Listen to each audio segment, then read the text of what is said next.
Okay, so today's video, we're going to be talking about finances and your tips. It's just kind of like, finance tips part two. Uh, so, daily, one thing you should do for daily is, just check your bank account, your savings, stocks, credit cards, any financial stuff that you have, and see any money that's gone in or out. And if there's something wrong, then you need to call your bank or your credit card company or whoever and fix the problem immediately. Because if you don't take care of the problems immediately, then you're going to forget about them or you won't notice them at all. Or, and then these little things start adding up, and then you start going, oh my God, I spent how much money on what? I didn't even know. So check your finances every day, checking, saving, stocks, credit card, whatever. I don't have on here weekly, but there should be a weekly / bi-weekly depending on how you get paid. And it should say, write this down, put weekly / bi-weekly. That you should set aside 10% of your earnings into savings. Remember we talked about that before?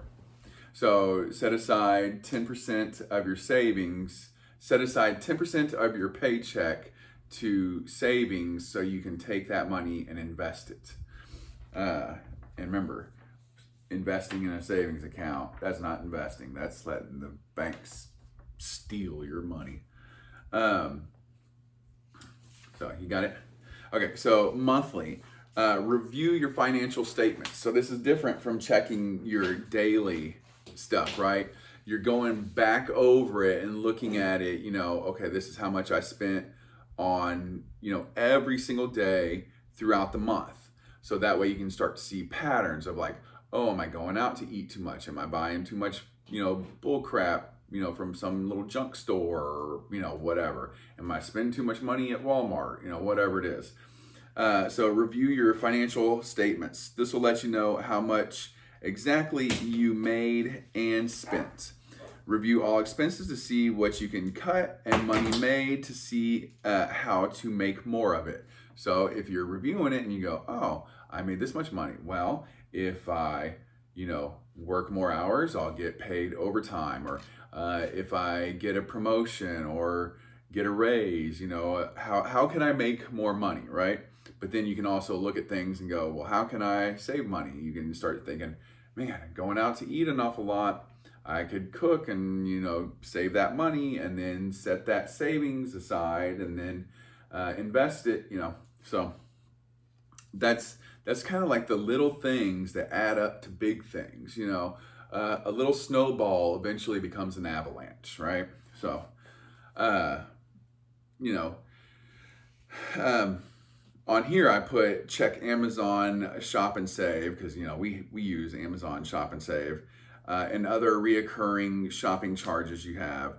I usually use these to buy things that won't go bad.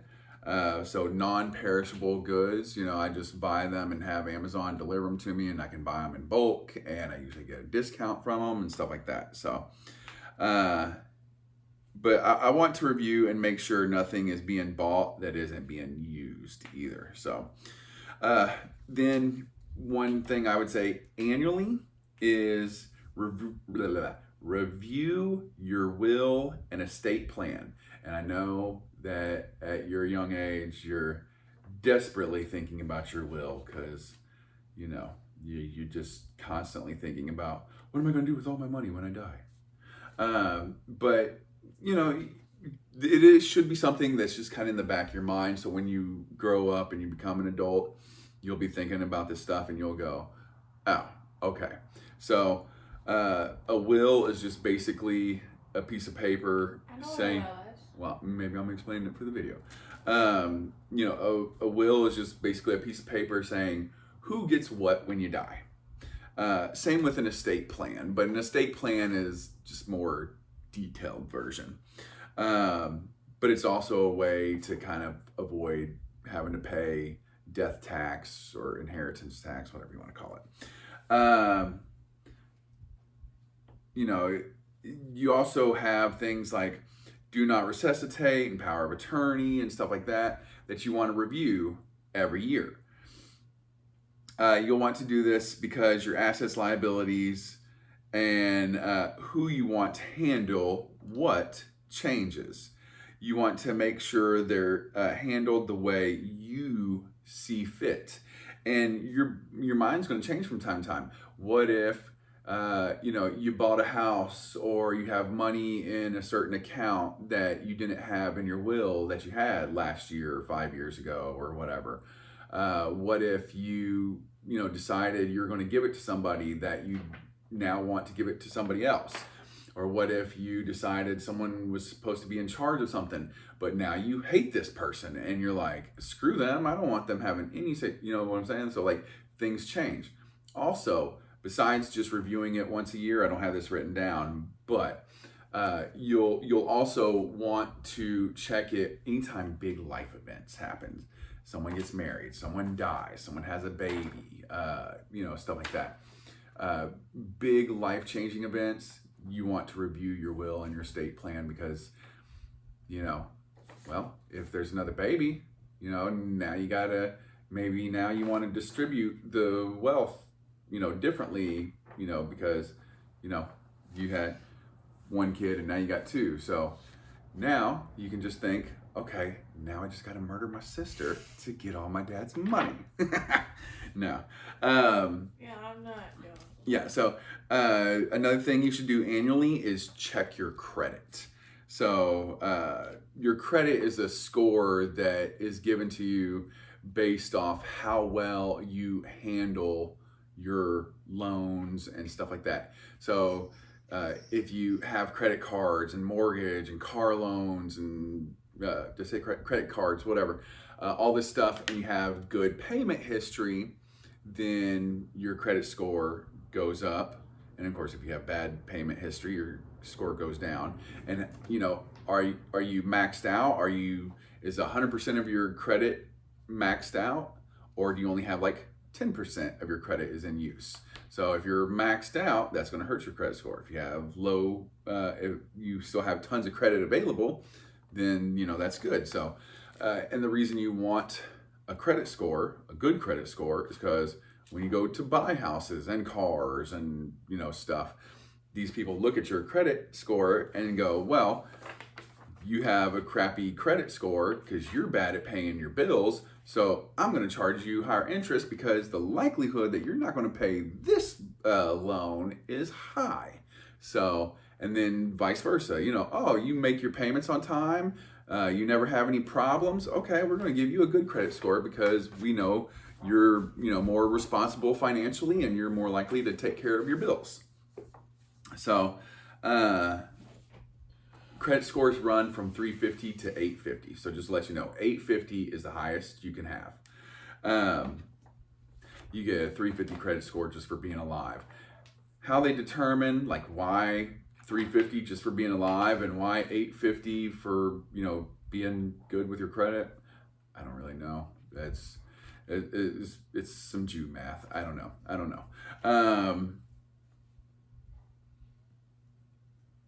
You want to have, like I said, as little debt as possible, because remember we were talking about debt is slavery, right? So if you owe somebody, you have to work to pay that off. So you're essentially working to give them money, to make them rich. So debt is slavery. You want to work to create money so you can keep it or buy other assets for yourself and make yourself rich. You don't want to make money just to pay it to somebody else, I use Credit Karma. Credit Karma is an app that you can use to check your credit, and it'll tell you your credit limit is high or low, or your payment history is good or bad. Here's your score. Here's what you can do to make it better, stuff like that. And also another thing about checking your credit is sometimes, there may be something on your credit that you're like, that's not mine, or that's not correct. I made that payment, or something like that, and you can dispute it. So if you see something bad or something wrong on there, you can go and dispute it and be like, hey, no, that's not right. Fix that, and that'll help your credit score too. So, um, so another thing, just as far as like money, finances, budget, taxes, credit, mortgage, payroll, stocks, bonds, banking, all that stuff. Check the amount you own. Check the amount you earned. So your hours plus wage, including any tips or commissions, etc. So verify, like, don't just assume that somebody is paying you the right amount. People make mistakes.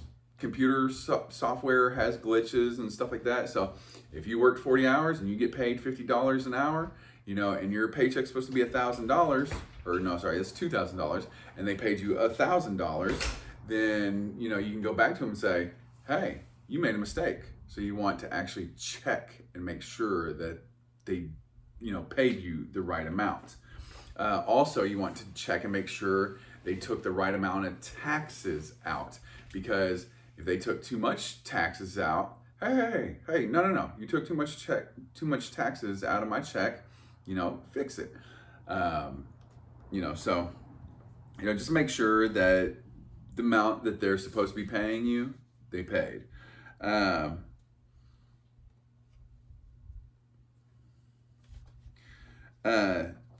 Then go and just put your money in the bank, right? But like we talked about earlier, banks earn shit for interest. Just setting it aside over there in your checking account to pay your bills, like electricity, water, whatever, any bills you have, and then putting the rest in savings just to kind of set it aside from your checking. So your checking is like your money that you have to pay your everyday monthly bills or whatever, right? But then you put the rest in savings, so you can then turn around, take that money and invest it, later on. So you're just kind of separating it to the side to kind of establish it as, okay, this isn't money to be spent, this is money to be invested. Let's see, what else? Next page. All right, almost done. So learning to budget. Here's a really big thing, because so many people get messed up because they don't check. Like once you check, you're going and you're checking your daily stuff, making sure that nothing's wrong, and you're checking your monthly stuff, and you're like, okay, I'm making as much money as I can, I'm saving as much money as I can, I'm not spending as much money as possible. But where people really go wrong is they don't budget. They just like, oh, can I afford a car? Okay, buy it. Oh, can I afford a house? Okay, buy it. Can I afford to go out and eat or go to the movies or whatever? They just see that they have money in their pocket, and so they go spend it. Now, the problem with that is, what happens if later on down the road, the costs go up, inflation goes up, Uncle Sam decides to increase the tax rate, your insurance goes up, your light bill goes up, you have an unexpected medical expense and it wipes you out, and but if you budget it, you can kind of say, okay, I know I need to stay within this parameter, and if I stay within this parameter, I'm more likely to be safe and be good with my money. So you may want to think to yourself, well, how much should I spend and what?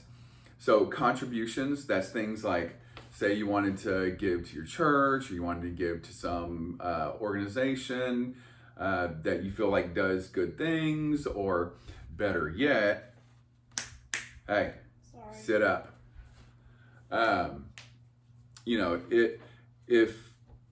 Better yet, instead of donating to an organization that's a nonprofit that does good work and stuff like that, better to start your own nonprofit organization so you can use your money and then also get other people to give you money so you can go and do what work you feel like is the most beneficial that people could use or need. Because when you give your money to somebody else, they're going to take some of that money off the top and pay their people and, pay for their inventory and their utilities and their taxes and, all that stuff. And then whatever money's left over, they'll give to, whatever that organization's supposed to be, doing. But if you keep your money yourself and then you just give it directly to the source, you're cutting out all that middleman bull crap. So, and as a matter of fact, like I said, you might be able to get other people to join with you and go, hey, I like what you're doing. Here's my money. Now you go give it to them. Anyways, so savings is like 10 to 15%. Contributions 10 to 15%.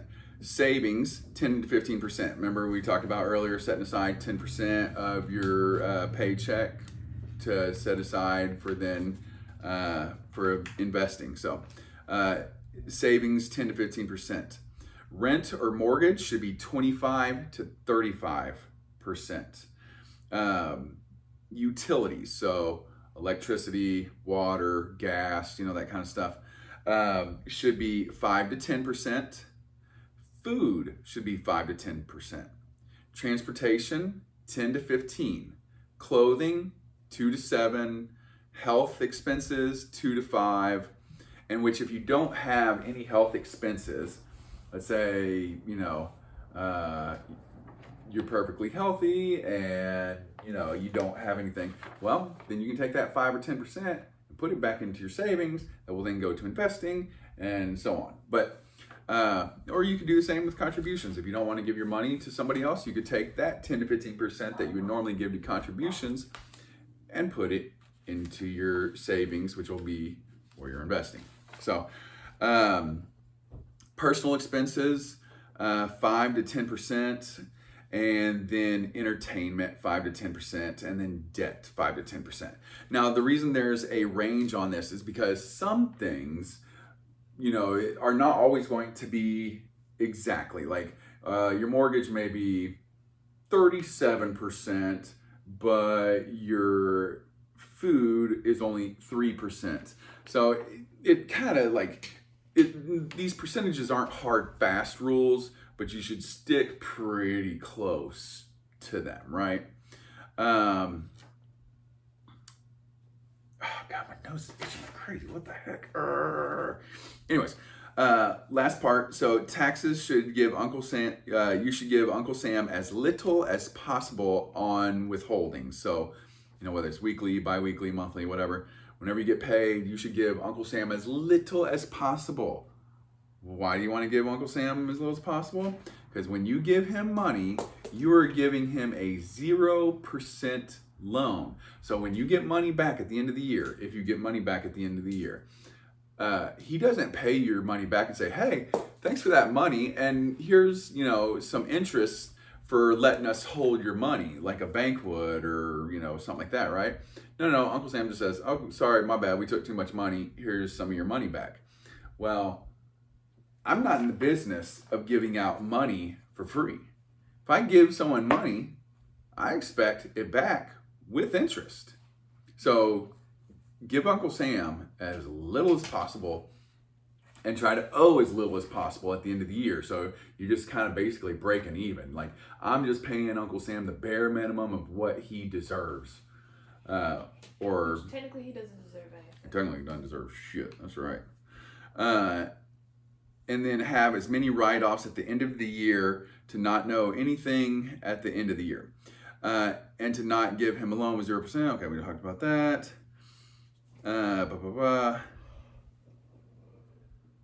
Okay, so, yep, that's it. That is finance tips, part 2. But anyways, yeah, so these are things that I do every day, week, month, year.